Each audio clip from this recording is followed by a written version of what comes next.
सर्वांना नमस्कार। आज मी एका सामाजिक आणि संवेदनशील विषयावर बोलण्यासाठी समोर आहे।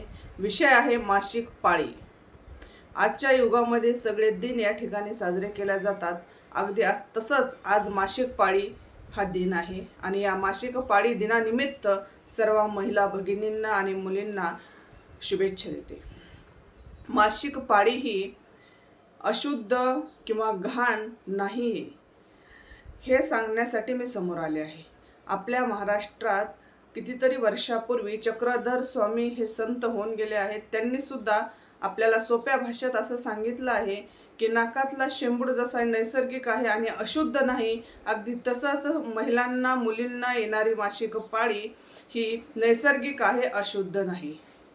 महिलांना येणारी पाळी अशुद्ध नाही हे सांगून सुद्धा आजही महिला आणि मुलींना 4 दिवस बाजूला बसण्यास सांगितलं जातं। काही ठिकाणी धार्मिक विधी असेल, कुठली पूजा अर्चा असेल, या ठिकाणी सुद्धा त्यांना येण्यापासून रोखलं जातं।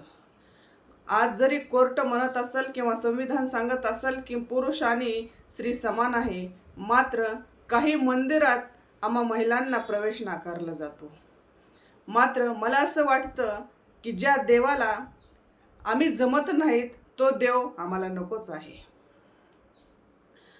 सांगायचा विषय आहे की आज मासिक पाळी दिनानिमित्त पाहिजे तेवढी आपल्या समाजामध्ये जागृती निर्माण झालेली नाही। मासिक पाळी ही प्रत्येक स्त्रीच्या प्रजनन क्षमतेसाठी महत्त्वाची प्रक्रिया आहे आणि ही प्रक्रिया नसेल तर नवीन जीव ती स्त्री निर्माण करू शकत नाही। सोप्या भाषेत सांगते, जर आपल्या आईला मासिक पाळी आली नसती तर आपण या जगामध्ये जन्म घेतला नसता।